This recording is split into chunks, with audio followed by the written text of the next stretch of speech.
প্রধান উপদেষ্টা ডক্টর ইউনূস, এবং সেদিনই রাতে 8:30 সাড়ে 8টার দিকে উনি জাতির উদ্দেশ্যে ভাষণ দিয়েছেন এবং সেখানে উনি নির্বাচনে একটা সম্ভাব্য সময় ঘোষণা করেছেন। উনি বলেছেন ফেব্রুয়ারিতে নির্বাচন হবে, এবং এই ফেব্রুয়ারিতে নির্বাচন হবে এ ধরনের একটা যৌথ ঘোষণা এসেছিল তারেক রহমানের সঙ্গে ওনার বৈঠকের পরে লন্ডনে। সেখানে বলা হয়েছিল যে রমজানের 1 সপ্তাহ আগেও নির্বাচন হতে পারে। তখনই লোকে হিসাব করে নিয়েছিল যে 19 তারিখে রমজান হবে, তাহলে 1 সপ্তাহ আগে মানে 12 তারিখে হতে পারে। আবার সাধারণত আমাদের এখানে নির্বাচন হয় বৃহস্পতিবারে, তো 12 তারিখে আবার বৃহস্পতিবারও হয়ে যায়। এ ধরনের নানা ইকুয়েশন থেকে অনেকে ধরেছিল যে তাহলে ফেব্রুয়ারি 12 তারিখে হয়তো বা নির্বাচন হবে, কিন্তু কেউ ক্লিয়ার ছিল না। অনেকে এমনও বলা করেছিল যে প্রধান উপদেষ্টা হয়তো একটা থাপথুপ বুঝিয়ে বিএনপিকে শান্ত করলো। কিন্তু 5 তারিখে যখন তিনি ভাষণটা দিলেন জাতির উদ্দেশ্যে, তখন বোঝা গেল যে না, প্রধান উপদেষ্টা সিনসিয়ারলি নির্বাচনের কথা বলছেন। প্রধান উপদেষ্টা এরপরে মালয়েশিয়ায় গেলেন, সেখানে যেও কিন্তু উনি ফেব্রুয়ারিতে নির্বাচন হবে এভাবেই দেশ প্রস্তুতি নিচ্ছে এটাও বললেন। এবং ফেব্রুয়ারিতে নির্বাচনের প্রস্তুতি নেওয়ার জন্য ওনার অফিস থেকে নির্বাচন কমিশনকে চিঠিও দেওয়া হলো। নির্বাচন কমিশন সে অনুযায়ী প্রস্তুতিও নেওয়া শুরু করেছে এরই মধ্যে। এখন এরই মধ্যে আমরা দেখলাম মঙ্গলবার দিন গতকাল এনসিপির একজন নেতা নাসিরউদ্দিন পাটোয়ারি তিনি বলেছেন যে, ওনার কথাটা আমি হুবহু যদি পড়ি, উনি কী বলেছেন? উনি বলেছেন নির্বাচনের তারিখ ঘোষণা করা হয়েছে ফেব্রুয়ারিতে, নির্বাচন ফেব্রুয়ারিতে হবে না। কেন বাবা হবে না? তারিখ ঘোষণা করা হয়েছে ফেব্রুয়ারিতে, উনি বলছেন নির্বাচন ফেব্রুয়ারিতে হবে না। আপনি কে? আপনি কি নির্বাচন কমিশনের কেউ? আপনি কি সরকারের কেউ? আপনি কি সরকারের এমন কোনো ব্যক্তি যিনি প্রধান উপদেষ্টার চেয়েও বেশি বুঝেন অথবা বেশি ক্ষমতা রাখেন? কেন নির্বাচন হবে না? উনি একটা ব্যাখ্যা দিলেন। উনি ব্যাখ্যাটা কি, যে এই যে জুলাই সনদ এটা বাস্তবায়ন করতে হবে, হত্যার বিচার করতে হবে, সংস্কার করতে হবে, এগুলো না করলে নির্বাচন তারা হতে দেবে না।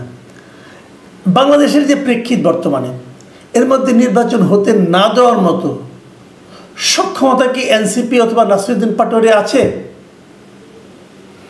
আবার এই অনুষ্ঠানে কিন্তু এনসিপির যিনি আহ্বায়ক মিস্টার নাহিদ ইসলাম, তিনিও কিন্তু একই কথা বললেন। তিনি বললেন দেশ সংস্কার না করে কোনো নির্বাচন হবে না। কোনো রাজনৈতিক দল, কোনো রাজনৈতিক পক্ষ এর সামিল হতে চাইলে আমরা তার বিরুদ্ধে যাব। মানে হুমকিও দিলেন, যদি কেউ নির্বাচন করতে চায় তারা তার বিপক্ষেই যাবে। যখন তারা এই ভাষণটা দিচ্ছিলেন তখন সেখানে কিন্তু তাদের জাতীয় যুব শক্তি নামে একটা যুব সংগঠন আছে, তাদের একটা সম্মেলন ছিল, এই জাতীয় যুব সম্মেলন। সেখানে অনুষ্ঠানে বলেছিলেন, সেই অনুষ্ঠানে ওই সময়ে বিএনপির একজন সিনিয়র নেতা শহীদুদ্দিন চৌধুরী অ্যানিও ছিলেন। শহীদুদ্দিন চৌধুরী অ্যানিকে সামনে রেখেই এই দুই নেতা কিন্তু এই ধরনের কথা বলেছেন। এখানে অন্যান্য নেতারা আরও বেশ আপনার বিতর্কিত মন্তব্য করেছেন, সে আলোচনায় আমি যাচ্ছি না, আমি খালি নির্বাচনের প্রসঙ্গে থাকছি। এখন আমি যে কথাটা বলবো এটা মাথায় রাখেন আপনারা। কথাটা তারা কবে বললেন? মঙ্গলবার দিন। ঠিক তার আগের দিন সোমবার দিন ওনারা গিয়েছিলেন মার্কিন দূতাবাসে। মার্কিন দূতাবাসের যিনি ভারপ্রাপ্ত এখন রাষ্ট্রদূত আছেন ট্রেসি অ্যান জ্যাকবসন, তার সঙ্গে ওনারা একটা মিটিং করেছেন এই এনসিপির লিডাররা। এনসিপির লিডারদের মধ্যে কে কে ছিলেন? এই নাহিদ ইসলাম ছিলেন আহ্বায়ক, ওনাদের যে সদস্য সচিব আছেন মিস্টার আখতার হোসেন তিনি ছিলেন, এবং সিনিয়র যুগ্ম সদস্য সচিব ডাক্তার তাসনিম জারা ছিলেন। এই 3 জন ছিলেন। আর ওদিকে ছিলেন ট্রেসি অ্যান জ্যাকবসন ভারপ্রাপ্ত রাষ্ট্রদূত, এবং দূতাবাসের যে পলিটিক্যাল কাউন্সিলর এরিক গিলান তারা ছিলেন। তারা এখানে প্রায় 1 ঘন্টা একটা মিটিং করেছেন। মিটিংটা হয়েছে রাষ্ট্রদূতের বাসভবনে। এনসিপির সঙ্গে মার্কিন রাষ্ট্রদূতের বাসভবনে কি মিটিং? মিটিংয়ের সাবজেক্টটা কি? আলোচনা করেছেন তারা বাংলাদেশের রাজনৈতিক পরিস্থিতি নিয়ে, নির্বাচন নিয়ে, গণতান্ত্রিক প্রক্রিয়া নিয়ে, এগুলো নিয়ে। তো এনসিপির সঙ্গে কেন? এনসিপিকে এই সময় সবচেয়ে বড় রাজনৈতিক দল, অথবা এই সময়ে এই নির্বাচনে মার্কিন মানে যুক্তরাষ্ট্রের ভূমিকাটা কি? তারা কি আমাদের নির্বাচনটা করে দেবে? ঘটনাটা কি? যুক্তরাষ্ট্রকে এদের মাধ্যমে কোনো একটি চাপ দিচ্ছে? তারা কি কোনো দিক নির্দেশনা দিচ্ছে? তাহলে কি আমি ভাববো পরের দিন যে তারা ঘোষণা করলেন ফেব্রুয়ারিতে নির্বাচন হবে না, এটা কি মার্কিন রাষ্ট্রদূতের মিটিং থেকে এই ইনফরমেশন অথবা এই নির্দেশনা পেয়েই তারা এটা বললেন? এই ধরনের সন্দেহ কিন্তু আমি করবো। কারণ আমার কাছে মনে হয়েছে মার্কিন রাষ্ট্রদূতের সঙ্গে দেখা করার পরের দিনই ওনারা হঠাৎ করে এই হুঙ্কার দিচ্ছেন। কিসের জোরে? আমি জোরটা খোঁজার চেষ্টা করতেছি। গ্রামে একটা কথা আছে যে পাঠা কুদে খুঁটির জোরে। আমি সেই খুঁটিটা খোঁজার চেষ্টা করছি। আরেকটা ঘটনা বলি, এটাও বিচ্ছিন্ন কিন্তু বিচ্ছিন্ন নয়।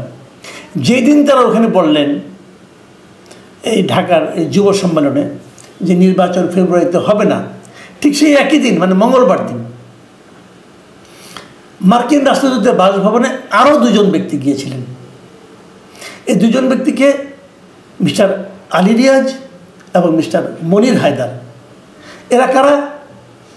আলী রিয়াজ হচ্ছেন যে এই যে আমাদের জাতীয় ঐক্যমত্য কমিশন আছে, মানে যারা সংস্কার করছেন, উনি প্রথমত ছিলেন যে সংবিধান সংস্কার কমিশনের চেয়ারম্যান, এবং সেই সংস্কার রিপোর্টগুলো দেওয়ার পর সবগুলি সংস্কার রিপোর্ট নিয়ে রাজনৈতিক দলের সঙ্গে যে আলোচনা চলছে, যাকে বলা হচ্ছে জাতীয় ঐক্যমত্য কমিশন, সেই ঐক্যমত্য কমিশন কিন্তু এক দফা আলোচনা শেষ করে দিয়েছিল।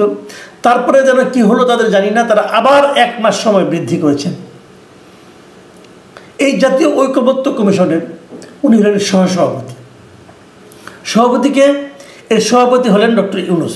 তো ডক্টর ইউনূস তো সব অনুষ্ঠানে থাকেন না, বয়সজনিত কারণে হতে পারে, অন্যান্য ব্যস্ততার কারণে হতে পারে, উনি আসেন না।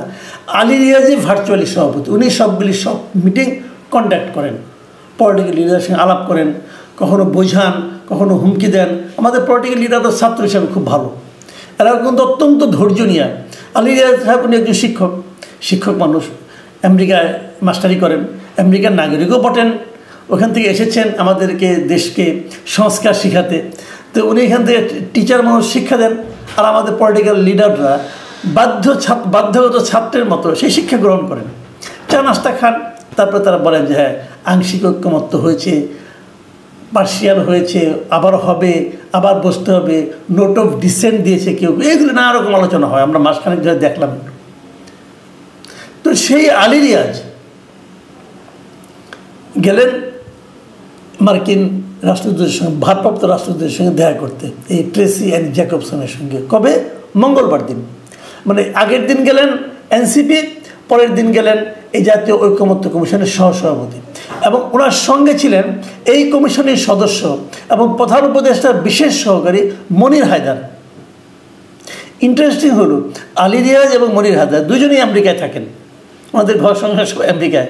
ওনারা আমেরিকার নাগরিকও বটেন, বাংলাদেশেরও নাগরিক, দ্বৈত নাগরিক, দুজনেই গেছেন। মানে ওনারা আসলে মানে বাংলাদেশের পক্ষ হইয়া ওনাদের নিজের দেশের লোক তার সঙ্গে দেখা করতে গেছেন। কেন?